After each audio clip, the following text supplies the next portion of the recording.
Hello everyone, I'm Professor AFPA Speaks, and this is the practical application of the Word of Bible study. For today's lesson, we'll study out of Galatians chapter 6, verses 1 through 4, and our topic is restoring others. Can you do it, and are you qualified? So if you're ready, I'm ready. Let us pray. Lord God, we come before you. Thank you again for the opportunity to study your rich word. We ask now that you speak through these lips of clay. Give us listening ears to what all you have to say in Jesus' name. Amen. So I'm going to read you Galatians chapter 6, verses 1 through 4 out of the New International Version. And it reads, "Brothers and sisters, if someone is caught in a sin, which we also consider a fault, you who live by the Spirit should restore that person gently. But watch yourselves that you also may be tempted. Carry each other's burdens, and in this way you will fulfill the law of Christ. If anyone thinks that they are something when they are not, they deceive themselves.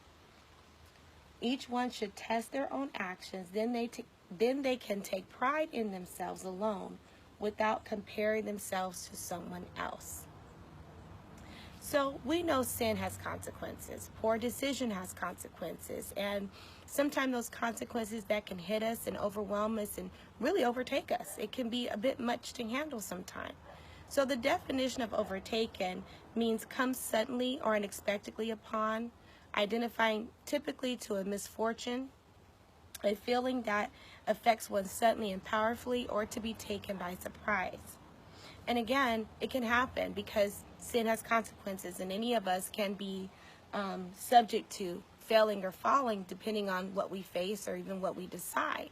My question, though, in the topic of restoring others, can you do it and are you qualified, is how do you restore someone that you talked about, that you've criticized, that you condemned, that you've lied on, that you've put down?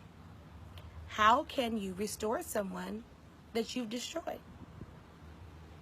We often disqualify ourselves as Christians, as believers or ministers of the gospel, to be the restorer, to help build and to bring people back to Christ because of our own actions and behaviors, just like their own actions and behaviors have resulted in the sin. So in order to be vessels that God can use to carry his word, we must do the word of God. In order to be vessels that can help restore, we can't destroy. The book of James, chapter 1, verses 22 through 26, says, "Do not merely listen to the word and so deceive yourselves. Do what it says. Anyone who listens to the word but does not do it is like someone who looks at his face in the mirror and after looking at himself goes away and immediately forgets what he looks like. But whoever looks intently into the perfect law that gives freedom and continues in it, not forgetting what they have heard, but doing it, they will be blessed." The Bible is very clear. We have to be doers, not just hearers of the word. We must remember that we all fall short of the glory of God, and in this flesh dwells no good thing, and we all are subject to falls and failures anytime, but for the grace of God. 1 Corinthians 13 and 12 says, "For we now see only in a reflection in a mirror." King James, I believe, says we look dimly or darkly through a glass. "Then we shall see face to face.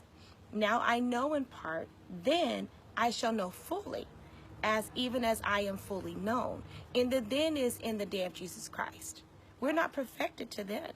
So we're all subject to falling because, again, in this flesh dwells no good thing. James 3 and 2 says we all stumble in many ways. Anyone who is never at fault in what they say is perfect, able to keep their body in check. When we put bits in the mouth of horses, we make them obey us. We can turn the whole animal. They are steered. Or take ships, for example. Although they are large and driven by strong winds, they are steered by a very small rudder. Wherever the pilot wants it to go, it goes. Likewise, the tongue is a small part of the body, but it makes great boast.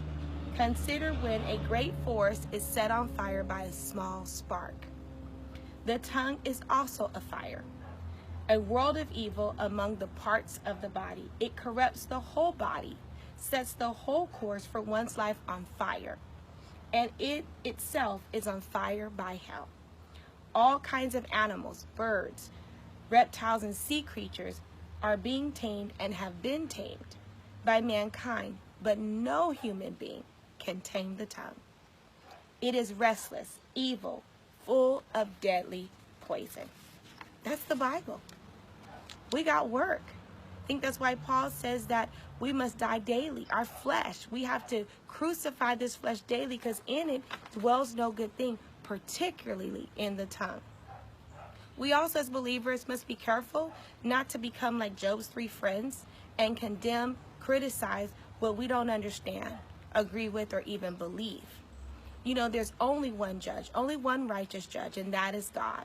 And if I can kind of step outside the box here and quote Tupac, only God can judge me.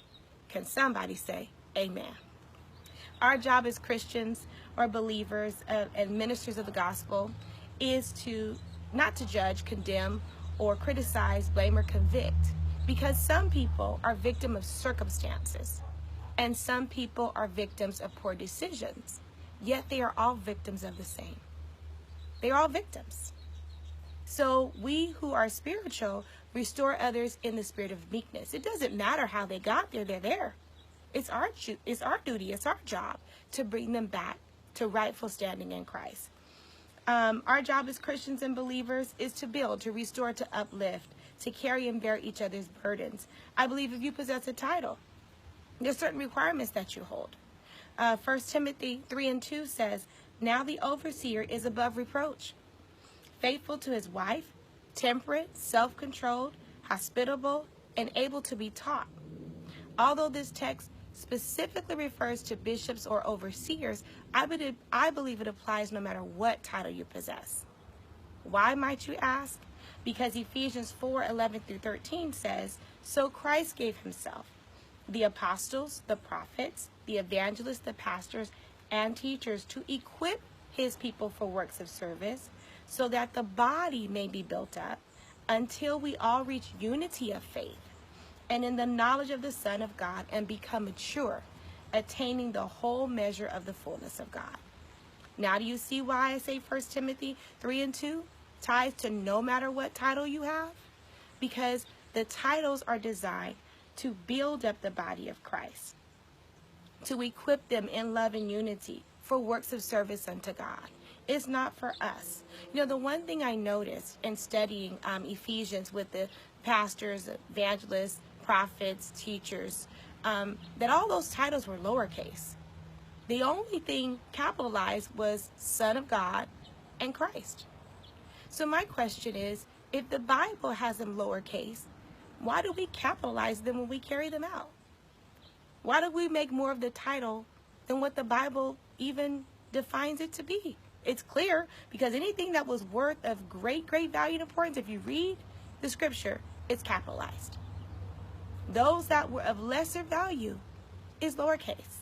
And I'm not minimizing a title or position. I think they're awesome, and I value and respect anyone that holds it. However, to me, they're just an elevated servant position. If the Bible has them lowercase, we shouldn't capitalize them when we carry them out. This reminds me of the movie The Butler, directed by Lee Daniels, that starred Oprah Winfrey and Forrest Whitaker. Forrest Whitaker was the butler. And I tell you what, for those of us who saw the movie, that when he transitioned from the poorhouse to the White House, he was the same butler. He served with the same heart, the same effort, the same level of humility. The change in position and location did not change him, as the titles we carry should not change us. That was for free. We are and should be, no matter what position we are in God, should be the repairer of the breach. Jeremiah 16:15-17 says, "For I will restore them to the land I gave their ancestors. But now I will send for many fishermen, declares the Lord, and they will catch them. And after that I will send many hunters, and they will hunt them down from every mountain and hill, from the crevices of the rock. My eyes are on all their ways. They are not hidden from me, nor is their sin concealed from my eyes." So we believers, we Christians, we ministers of the gospel, should be the ones that God can use to be the restorer of the breach. But again, to restore others, can you do it? Are you qualified? Because we tend to disqualify ourselves from being used that way by our very own actions, typically our tongue. Jesus told Peter in John 21:6 to cast his nets. And then in Matthew 4:19, he told them to come follow me, I will make you fishers of men. The Great Commission, Matthew 28, verses 16 to 20, go ye therefore and to teach all nations, baptizing them, making disciples, teaching all nations, baptizing them, in the name of the Father, Son, and the Holy Spirit, teaching them to observe all that I've commanded you. Well, how can we teach them to do what we don't do? And then my question is, fishermen of the gospel of Christ, how can we be fishers of men and cast our nets if our nets are full of daggers and swords? I'm just saying. It's the word. All by itself. It don't need nothing else, right? It's clear. We must be careful what we speak on, over, and about others. Because the Bible says life and death lie in the power of a tongue. And on the day of judgment, we have to give an account for every idle word that we speak. Matthew 12:36. And I tell you this, you must give an account on the day of judgment for every idle word you speak. I think sometimes as believers, as Christians, as ministers of the gospel, we forget and we become preachers and speakers of the word and not the hearers and doers of the word. God does not have a respecter of person. He's just. He watches over his word to perform it. And we are subject to the same word that we deliver. Again, restoring others. Can you do it? And are you qualified? That's why I believe James 1:23 says, anyone that goes, hears the word and doesn't do it, is like the man who looks in the mirror and forgets what he looks like. And some of us are guilty of that. Yet we are the ones that God should use to restore. The word applies to each of us, and each of us must do the word. Ecclesiastes 5, verses 1 through 3 says this, guard your steps when you go into the house of God. Go near to listen, rather than to offer the sacrifice of fools, who do not know that they do wrong. Do not be quick with your mouth or hasty in your heart to utter anything before God.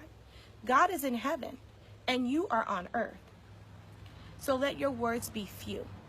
A dream comes true when there are many cares, and many words mark the speech of a fool. God's word is right all by itself. It cuts asunder. It cuts going in, it cuts going out. It's God's word. It stands alone. Sorry about the helicopter. Give me a second. That's what happens when you're in the path of military. It stands all by itself. And if we do nothing but the word, then we can be found nowhere but in the word. Let's do our part as the scripture says. Identify ourselves. Check ourselves at all times in our respective positions and places. And let's look retrospectively. Let's look within ourselves and make sure that we're being found right before we reach outside. And let's do our best to be found in the position to restore and not the position of contradiction. Hope you've enjoyed the study for today. I am Professor A, and I'm done. God bless.